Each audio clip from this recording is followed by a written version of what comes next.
You can't tune a piano, but you can tune a fish. I messed that joke up. I think that was supposed to go in reverse.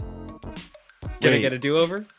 What is it supposed to go? Oh yeah, because the tuna piano is the punchline. So true, so true. So true, so true. Oh wait, Please. no. Oh no, you switched can and can't. I'm stupid. Welcome to Not Just a Book Club. we can. I mean, we can roll with that. That's fine. Well, anyways, welcome to Not Just Any Book Club. We are for Halloween, which we missed. We read we read some cosmic or weird horror. Once again, The Fisherman by John Langan. We can talk about it more in depth in a second. I'm Pierce, if you're just joining us for the first time. And I'm Justin, if you're just joining us for the first time. Okay. And I'm Luke, perpetual guest who shows up every once in a while. Yeah. All right. So, basically, we try to do horror every October, but we weren't sure what to do this year, so we just went looking for something weird that won awards. Basically, we did abstract horror a year ago, 2 years ago, and it was good. I know you didn't enjoy yours as much. Yeah. Mine was good. So we decided to look up something, find a weird kind of lesser known thing that was pretty acclaimed, and we landed on The Fisherman, which won the Bram Stoker Award back in 2016. And does it deserve it? Well, I mean, we haven't read any of the other nominees, so it's hard to say. Yeah. Well, 2016 wasn't. Let's preface it with that if we're gonna go that route with it. But I think we all found it to be pretty mediocre as far as books go. Yeah. Usually we're not in agreement about one thing, but like this is the first time we all unanimously agreed it's okay. Yeah, definitely it's okay book. I don't regret reading it, but I'm probably not going to think much about it now for the rest of my life. This is the most we've thought about it in a while, really. Yeah. It's not everything can be the best book you've ever read. Yeah, it's just it never quite gets its footing. It's like tonally, especially. I really don't like the style and tone. And it's possible Langan was going for something and his other books read a little bit differently. I hope, at least. But whatever he was going for here, I don't think it was very successful. I couldn't take some of it seriously, even though he wanted me to, I think. But yeah. Agreed. Yeah. I mean, I'll say that it does try to... It makes a giant swing to tell a grounded horror where it starts. We're gonna try to give a plot summary here, and it's a really the main part of the plot is very short, actually. Yeah, it's like less than half the book. Bait and switch, really. We got so it starts off with a very obvious reference to Moby Dick going, "Call me Abe," and Abe, his wife dies of cancer. And he struggles with it. And this is the one part, this is probably my favorite part of the book, to be honest, the beginning, where it shows empathy for this one character about his wife dying. And I'm not going to say it was the greatest thing I've read about grief, but I felt it. And I was the first one to praise it when I was praising it to my friends over here. They were basically, I was prepping them for like, all right, this is going the Stephen King route where he's talking about grief and how it's going to affect him. It's going to be this elevated horror sort of thing. But So as life goes on, after his wife dies, succumbs to cancer, he starts to form a friendship with his coworker Dan, who had this horrible accident with his family dying. So they kind of find this mutual bond, and I feel like this is where the book kind of shines, because it does show the awkward parts of grief and this mutual sadness of that you don't really want to talk about, and how fishing can be a relief. And it was pretty neat as to how this went. And then they're talking about going to Dutchman's Creek, a mysterious fishing spot that kind of sends a chill down everyone's spine, but we don't know why. So they stop at a diner and they talk to this one guy that who gives the lore dump of all lore dumps. takes up I don't know if it's more or less, but it's like about half the book. Yeah. See, here's the thing. I thought that one section about why Dutchman's Creek is supposedly haunted or cursed or whatever was going to make up a tiny sliver, because, this is supposed to be a monologue or something, but it goes on for a while, and Christ, if I could remember anything that went on, because I was like, all right, we're going to go back to the characters I care about, right? You're not going to bait and switch me. But it kept on going and going and going, and it's just, it doesn't. Yeah. Eventually it does come back to the characters, and they make their way to Dutchman's Creek. And then hijinks ensue where they both see their dead their dead okay, you're gonna call that hijinks. They both see their dead wives and have relations with them, but they're not really their dead wives. They're monsters who are connected to this entity, this fisherman entity who goes fishing for like a Leviathan type creature in this ocean or something along those lines. Yes. Or he's been trying to catch this Leviathan for, I don't think it's literally called a Leviathan in the book, but he's been trying to catch this. I think it is literally called Leviathan in the book. Yeah. Oh, well, straight out of the Bible, Leviathan. Well, there it is. I remembered it without remembering that I remembered it. Okay. Don't never doubt yourself. Yeah. So he's been trying to catch it for a long time, and he's trying to get people like Dan and Abe to give their energy to him so he can catch it. Or at least that's what we're told this fisherman entity's intentions are through other characters.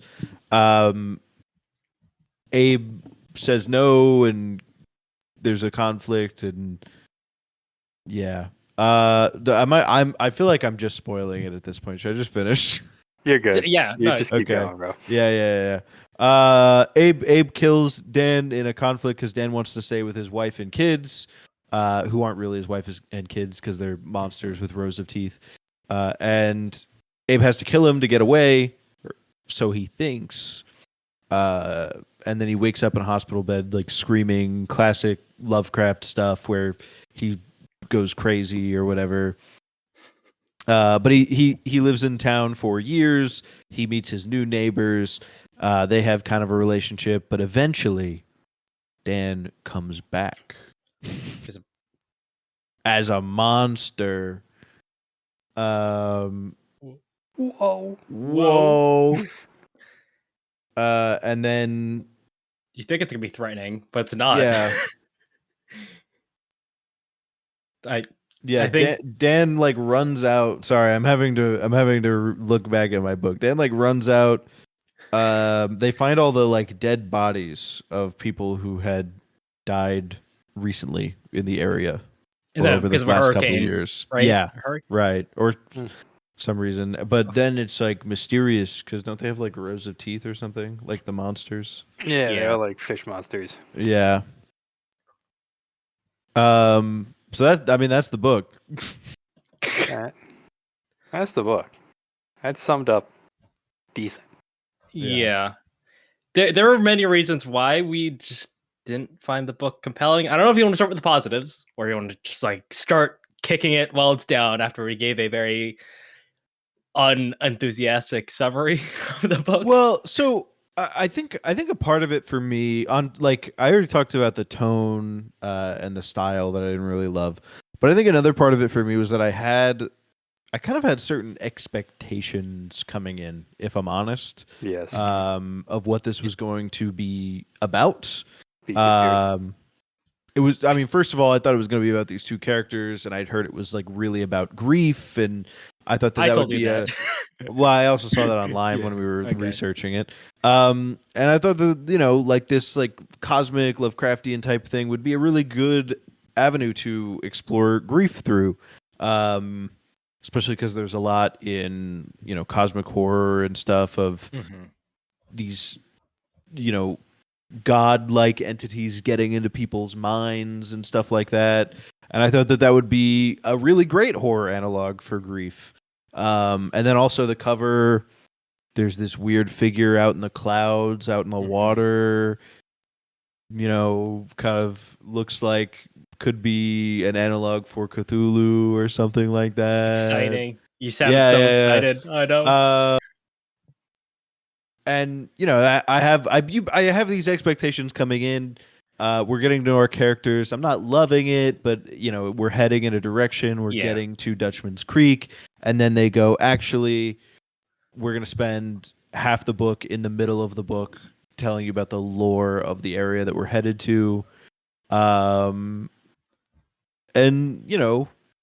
I thought it was okay, but again, expectations. I expected to be back with the characters and progressing the plot at some point. And it came a lot later than I thought it was going to. Yeah. I thought it was going to intercut between the flashback story and then the present day, but it doesn't do that. That would have been some amazing or even that would have been like a good compromise if you wanted to go and tell this lore. And then you could have it be maybe a slightly different story and run it parallel, like a more human story, and make the one with Abe more about the Leviathan and Fisherman thing, and then you could run them parallel to each other. That would actually also be cool.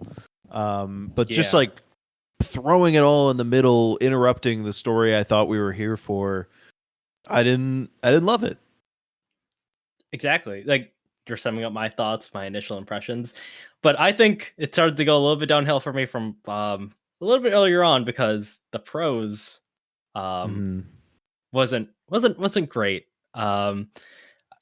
It's how conversational it is, and it's supposed to be it is first person, and I mentioned my qualms about first person before, about how sometimes I do think it is narratively lazy unless you do it really correctly.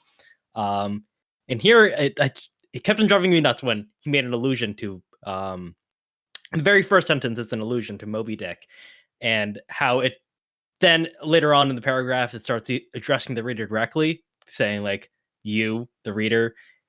I don't know if that was an intentional fourth wall breaking or not, but it takes you out of it every time it addresses the reader. I don't know who he's talking to. That's probably the one thing you're not supposed to do when you're writing in first person. I think first person and this very conversational prose can work well in horror. I thought it worked well in The Cipher, for instance, which I read for the podcast last year. But in this case, I don't know. I just felt like it didn't work as well. Once we got to that section at the end where they're at Dutchman's Creek and all that, I thought it actually worked better.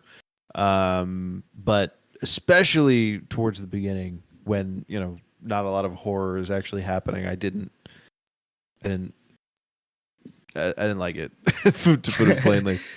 Luke, what are your thoughts? So I know we have some disagreement. Personally, I thought the prose of the book was fine. And then again, I'm not one to get super involved in prose or care too much exactly with how stuff's written down. The conversational tone was fine for me.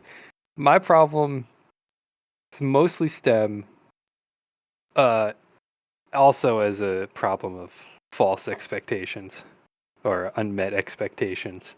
Bait and switch? Not even like bait switch. It's like I really didn't look into the book going into it. I read the little blurb on Goodreads, and I was like, oh, we got a little cosmic horror thing, get a little Lovecraft action, but it's about fishing. So I'm like, okay, I love fishing personally. Me, I like to fish a little bit. I can confirm this. So I was like, okay, let's get a little fishing action going. Let's see what's up with the book. And the fishing in the book sucks. Oh my god. It's like, I kind of get what the tone was supposed to be. You know, the fishing is kind of this like therapeutic thing. It's not supposed to be action packed. It's not supposed to be intense, really, right? And that's a bit how the horror comes in, you know, as you're fishing for something crazy. But it's boring, man. You can write like calm, interesting fishing because that's 99% of every fishing trip is going to be borderline boring as is. But you can write like the interesting or the calming effects, the good stuff, without making it a pain to read or extremely uninteresting. So that was my first big hang up. And because that's kind of how the book starts, you know, they're Abe and is it Dan? Dan's the other guy, right? Yeah. Abe and Dan, you know, they go over the grief thing with the families and they start fishing and they're going through that. And I'm like, okay, the fishing's not boring. The fishing's not interesting. I didn't really care too much about Dan or Abe really at all. At all. I didn't really care for Abe's like background. It was just seemed like very like, kind of bog standard sort of like I loved this woman and then she died. Dead wife syndrome. Yeah, right. But Dan's because it was so tragic, kind of unique, so extra. So yeah, very extra. I actually, I actually did like that one a little bit more, because there was a little bit more to chew on there. But yeah, Abe, I really, and I mean that's our narrator. We spend more time with Abe than anybody, outside of that, the lore dump. And so, not caring about the narrator, I feel like is also kind of a bad point for the book. Yeah. I mean, for me personally, the book really started when he started talking, when we got into the flashback. The flashback half of the book was, for me, that was the book.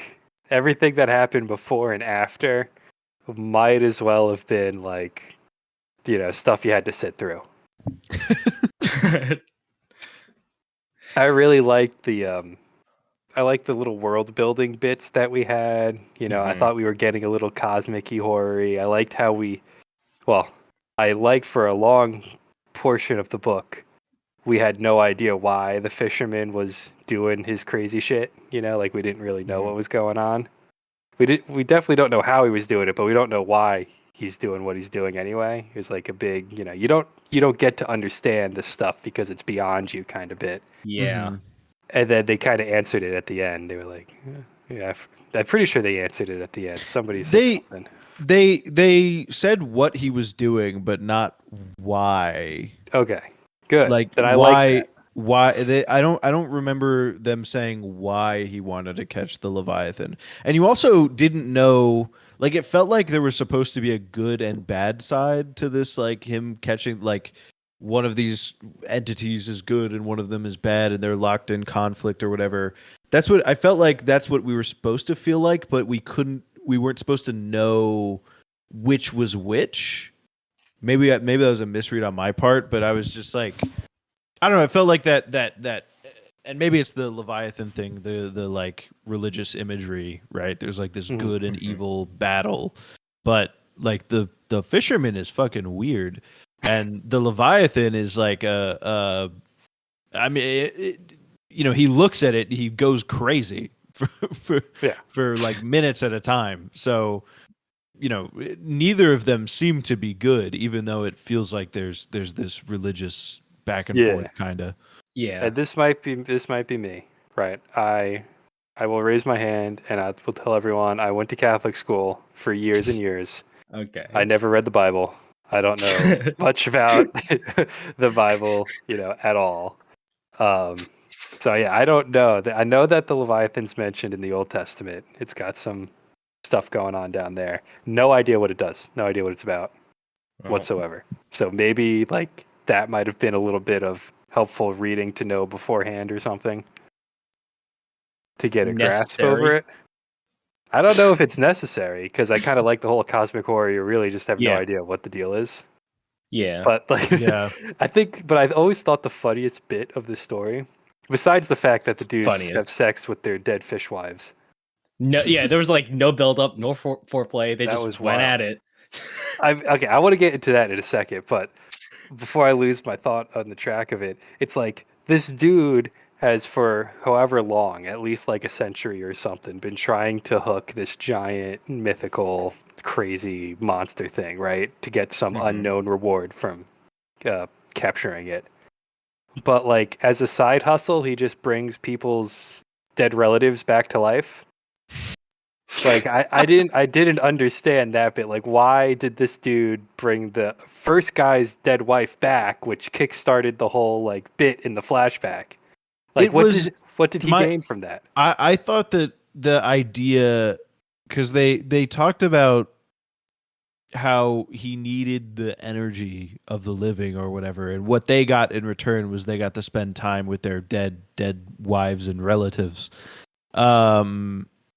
And so that was my understanding. I don't know what he was using the energy to help catch the Leviathan, I guess, but I don't really. You are 100% correct, Pierce. And the only reason that I'm bringing this up right now is because we saw at the end some form of this energy effect with Dan, right? And then he gives him some energy, and then the family comes in and like eats him or something, right? Right. But in the flashback, the husband's back at the house with the dead fishwife for like a week, just sitting there, not doing anything, and then he like turns into frogs or something. So what we saw as the energy transfer wasn't there in the flashback, so it felt like a big disconnect for me. Like, why is this even there except to maybe drive some sort of plot forward? I didn't see a connection there, Yeah. I just looked up. I just Googled the Leviathan. I'm looking at the Wikipedia page right now. The Leviathan is often an embodiment of chaos, threatening to eat the damned when their lives are over. In the end, it is annihilated, and then God feeds it to the Hebrew people or something. The Old Testament's hardcore. Yeah. The Leviathan encapsulates the space of the material world. Hello? What am I? Damn, I gotta get myself a copy of the Bible. According to Offit diagrams. Yeah. I don't know. Like there's a lot of thought around the Leviathan, but it's something that I actually don't know as much about as I would like to, because the Leviathan is actually like it's kind of a big thing in Western writing in general. Like outside of outside of the Bible, like Hobbes writes about it. People draw comparisons to Jormungandr in Norse mythology. Is that blasphemy? I don't know. I'm not saying it. Wikipedia is saying it. I'm telling you, preacher. But it's an eternal power that feeds on its constantly growing citizens is based on the concept of... Wow. Okay. Well, so that doesn't help me at all with analyzing the book, to be honest with you. I just thought it was interesting. Update, guys. The Bible has had a significant impact on literature. Just an update, guys. I think that's what we're figuring out right now. Well, I think it's interesting that it's envy. I don't know how that relates to grief necessarily. I'm just gonna read the Wikipedia page on this podcast. Let's go. But yeah, in the meantime, though, I do want to mention a bit about the prose, just a bit. I know I've kind of been slight towards it, but one of the things, I took a picture of this little page, this little passage I found, because one, I think it kind of encapsulates all the problems I had with prose. And usually I'm not a big prose stickler, but when it's bad, it kind of sticks out. I've on Kindle it says 38%. So unless Atala was mistaken about her destination, which seems impossible. You know that line from the movies? It's quiet, too quiet. That's how they feel. They wait. Their nerves screaming with a strain. When they hear the crack at the back of the house and the children shrieking, it's almost a relief. I think if you're gonna use if you want to build up tension, you probably shouldn't have the line "It's quiet, too quiet," and then also lampshaded by saying it's from the movies. It kind of deflates a lot of the tension, and also again addressing the reader directly. Not something you should be doing. It doesn't work for me. The prose has been praised by the New York Times specifically. I was trying to read the New York Times review just to make sure like this wasn't taken out of context, but it was praised because of its prose and how elegant it was, which I think that is a lie. And how the novel's rolling, unpredictable flow has a distinctive rhythm and the rise and fall of its characters' real grief. To me, that kind of rings a little bit false. I don't know what they're thinking about the New York Times about this book. I just think that's just dead on inaccurate to even say that the prose is anything above average or even serviceable for the story that's being told. That's just my one little input that I've been wanting to say for a while. Luke, do you have anything else to say about it, or Pierce? I'm learning. Prose? I'm sorry. I'm learning about serpent gods. Go ahead, Luke. Okay. So yeah, prose. Yeah, I got nothing to say about the prose. I just thought, I don't care. Yeah. I want to go back to the ending after the flashback. I was okay, this book can be over now. For all I care, we're back to Abe and Dan. Yeah. Right. Whatever goofy action they're getting up to in Dutchman's Creek. Is this about the intercourse with the fish? It's about the intercourse. Of course, it's always about the intercourse. So to bring it up to like R18 for a second, right? The long and short of it is they go to Dutchman's Creek and they're like their dead wives come out of the tree line and they're like talking to them and they look like their wives, but they look a little funky, they look a little off. They look a little bit pale, right? They look a little bit pale. And the problem here is that like he like touched them. He touched his wife, and I'm almost positive the wife was described as cold and wet. And so my whole thing is like you had sex with the dead fish wife, and she was like stone cold and wet in there, and you were just like ran with it. You were like something is deeply wrong. Yeah. I was like, you were sporting that to completion, right? Because we know at the end he saw his dead fish wife under the water staring up at him with the two little dead fish children that look like his kids that he never had. Mm-hmm. Mm-hmm. So it's like he got to completion there. He didn't regret it until it's afterwards. Cold, bro. It's yeah.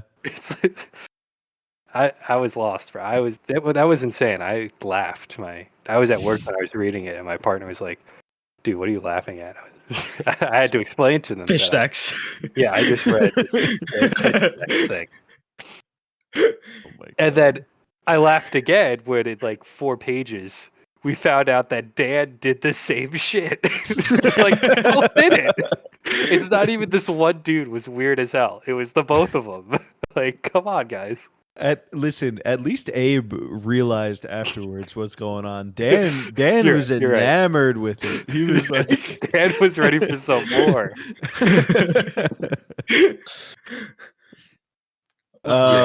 It's like you kind of lost me because the whole concept is so out there and kind of cosmic. It's easy to cross the line into ridiculous. Like when you try to think of a billion in your head, you can't think of it. And it feels to me like that point we definitely crossed that line at like a full sprint. Where it's like, this wasn't a scary book. That was another gripe I had. I thought I came in like a horror book, like Lovecraft. And I'm not going to get scared from reading a book, but I wanted to feel like creepy, maybe a bit off. It wasn't anything horror or creepy. I didn't feel anything like that. And then the ending, it started to feel comical, and that's when I was really like, "You're losing me here." What I'm hoping for when I go into a Lovecraft book is not Lovecraft necessarily himself, but something Lovecraftian is not necessarily to feel scared. It's to like feel like something's off. Like there's something that I don't know about, or some unexplained thing that's like weird going on. A strange feeling. I'm not even looking to be frightened. That's hard to achieve. But it's a little bit easier in books, I think, than movies or something like that. Any medium, yeah. Jump scares get me in movies. Yeah, I'm guilty of that. Yeah, that's my foible. Well, I was saying it's hard to achieve in movies. If you haven't seen it, Annihilation is a really good Lovecraftian movie. It connects with those feelings of cosmic horror. Anyways, nonetheless, that's also based on a book. I haven't read the book yet. Yeah. I will say I'm gonna go defend the author a bit. I'm gonna defend the author about fish sex just a bit. Okay. I like to think that like they kind of knew that was cold and slimy going in, but they were so overwhelmed with the fact that they get to see their dead family members again that they don't care about going in the fish. It's just like the sensation and see the visual of their fish wife. It's enough for them. I think that's what Langan was going for, but how effective that was, it's up for debate. They want to be tricked, basically. Well, Dan for sure wants to be tricked. Dan, 100%. So I've been reading about serpent gods and serpent demons. Enlighten us, please. Okay. So essentially, like all of at least the three serpents that John Langan himself pointed to in an AMA on Reddit. I should have read this. Were the Leviathan, Apep, the Egyptian one, and Jormungandr. He pointed to the Norse, the Egyptian, and then the Leviathan. And what I will say is that all three seem to be connected with chaos in some way. And some kind of disappearance of something in the sky for Apep and Jormungandr. Jormungandr doesn't eat the moon himself, or is it the moon? But when he comes, the moon gets eaten by a wolf or something. If I'm remembering correctly from Ragnarok. And then Apep himself has a serious conflict with Ra, the sun god. Apep, I don't know. I don't know how to pronounce his name. He also said he based it mainly on the Egyptian one, who is known as the Lord of Chaos.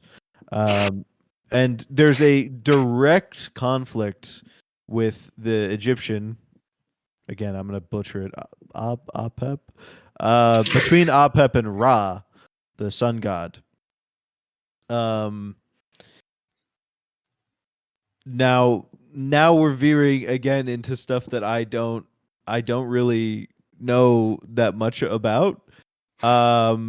Because I want to read more about Egyptian mythology, but it's probably the mythology I know the least about. But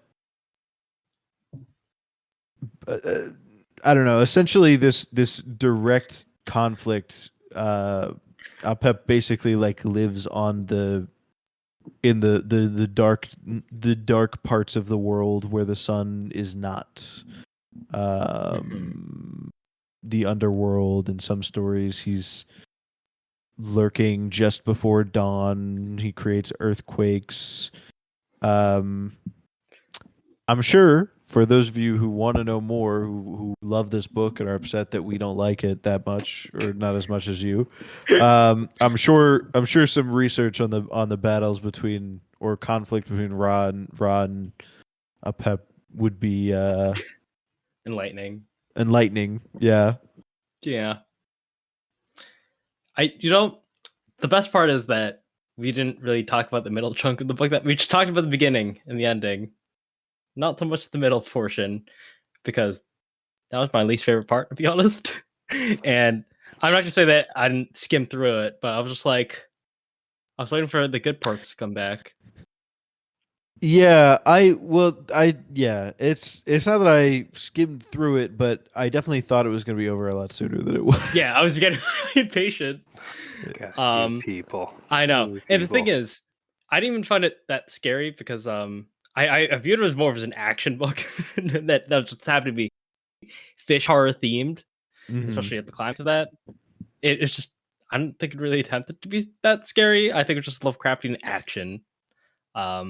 Even at the end, where it kind of tells the present day and the ramifications of it.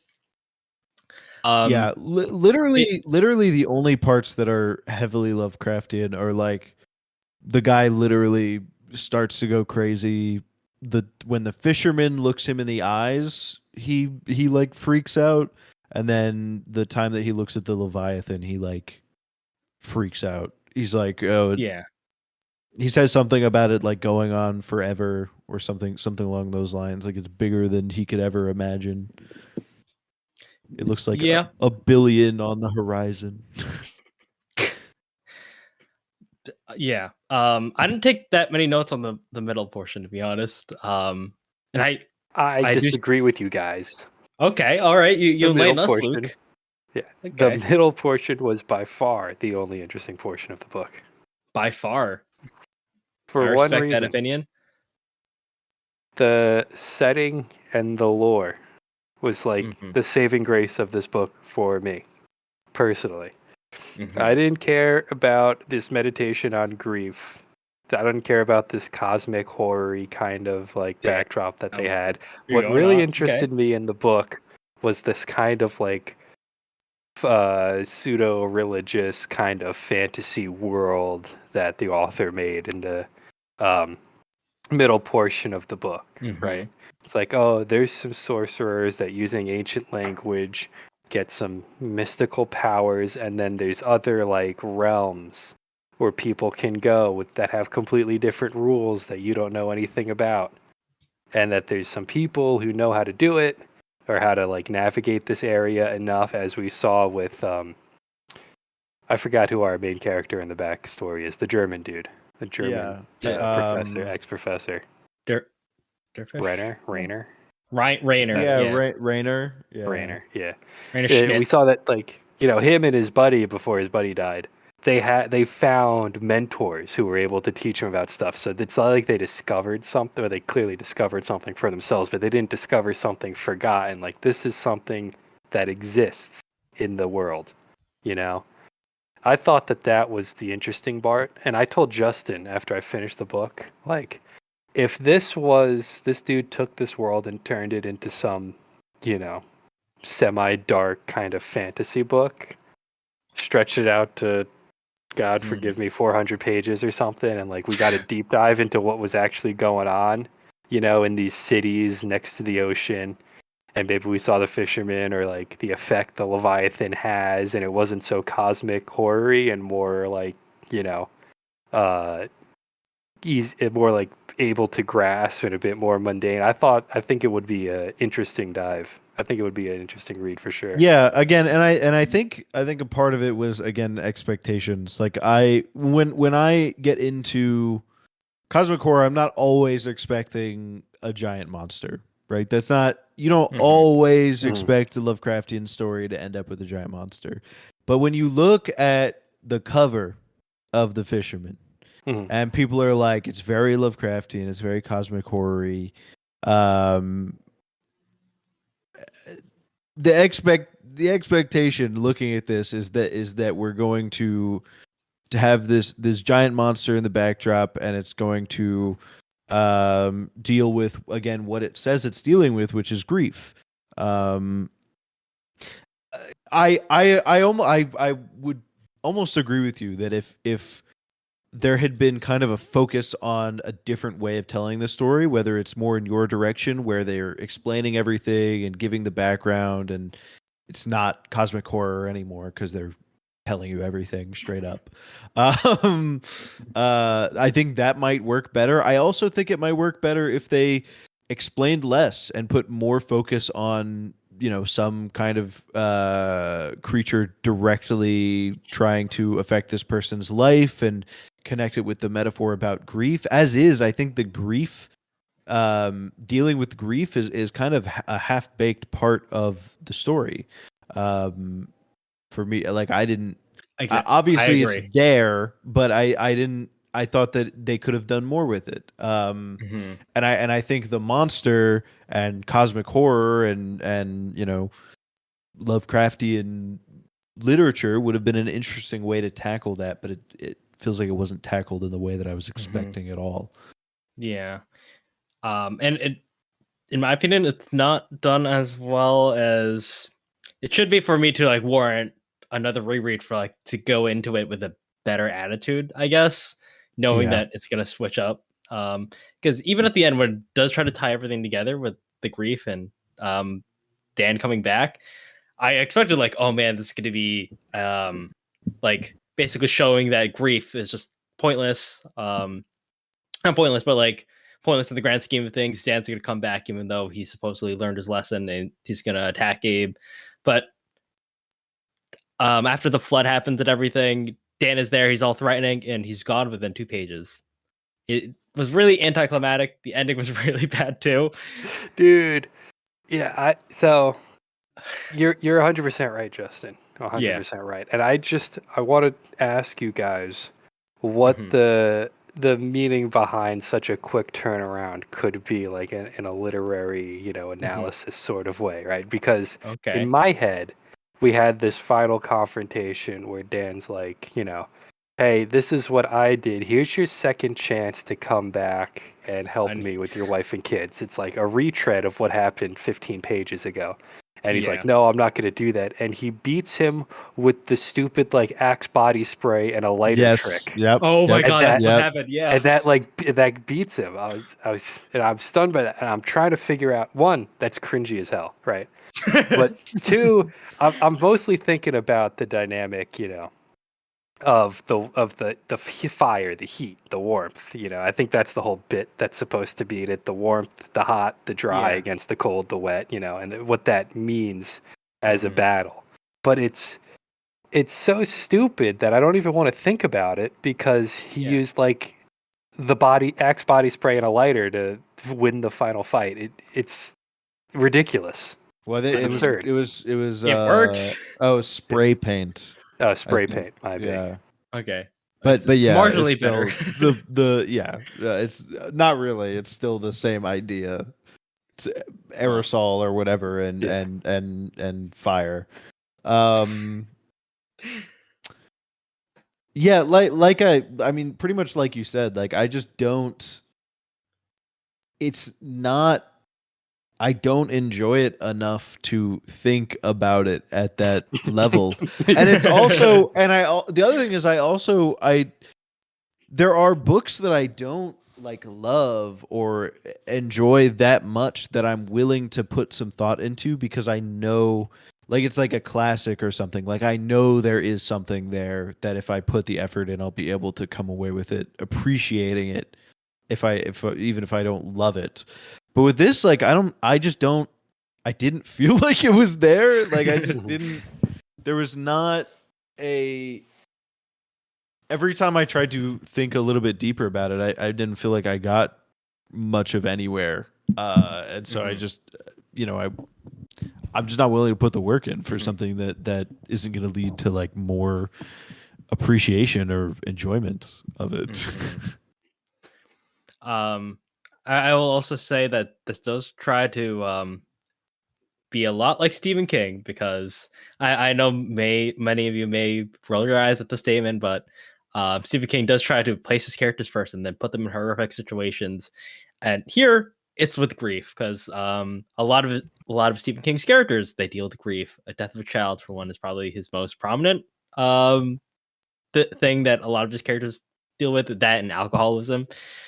So it feels like a very pale imitation, to put it a little bit cruelly. I don't like saying that, but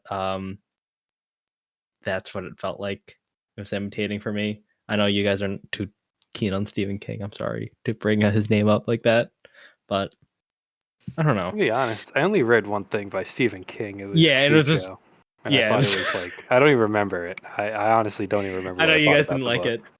I loved it, but that's you guys. But I'll give Stephen King a chance again in the future at some point. If I keep reading horror books, I'm gonna have to, because he takes up half of the fucking shelf at every bookstore. It's crazy. Yeah. I don't know. I do want to end this on a good note. He is having a sequel to this book, and he has written a lot of prolific short stories within the horror genre. Maybe they're better. I when I bought this book, I saw one of his short story collections on the shelf next to it. And it, I mean, it looked interesting. I was like, hey, if I like this, maybe I'll come back and buy it. But unfortunately, I didn't love this. So I probably won't go out and buy that short story collection immediately. But I'll tell you one thing. I was looking for because I don't love to do this on the podcast and just like talk about other people's interpretations of the books that we read. Yeah. But what I will say, because you wanted to end it on a positive note, I found an interpretation that relates it as American folklore to the battles between towering ideas in American history. This like back and forth, these huge, larger than life ideas, and America kind of being shaped by,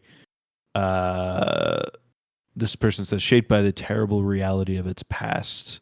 These two incredible, huge, and terrible ideas, in some cases in American history, kind of battling it out for the soul of America.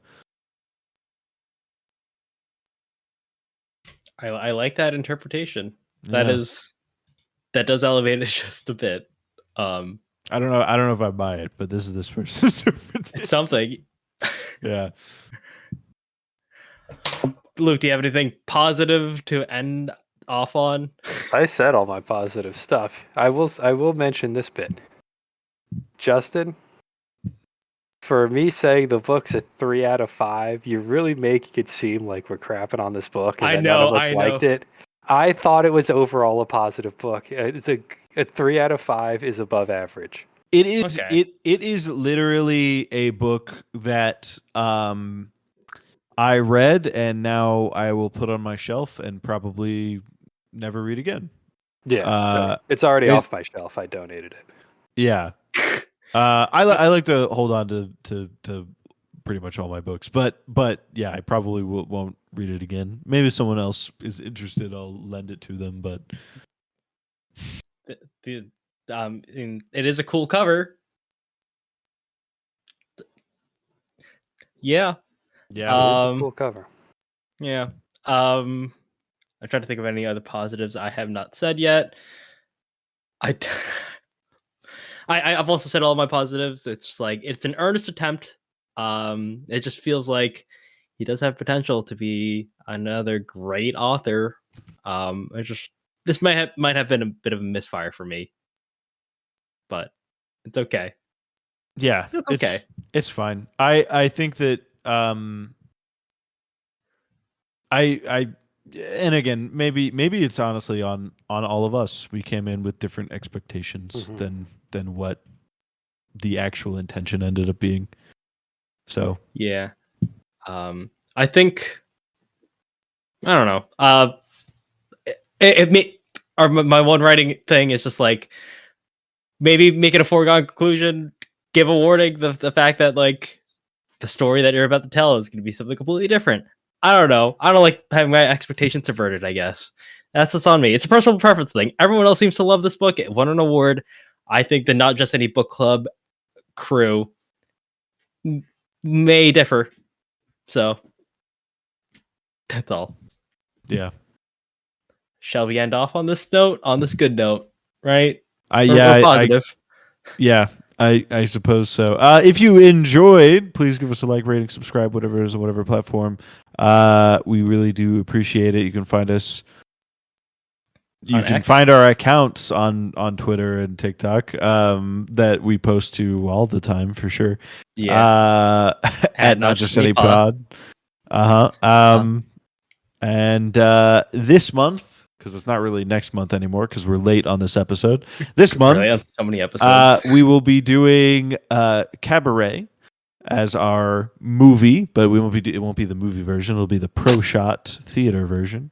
And then we'll be doing Beloved by beloved American author Toni Morrison. I see what he did there. All right. And is there anything else for you guys to say before I sign off? Nope. Wait, there's one thing. Okay, there's one thing I gotta say. Goodbye, Prometheus. Okay.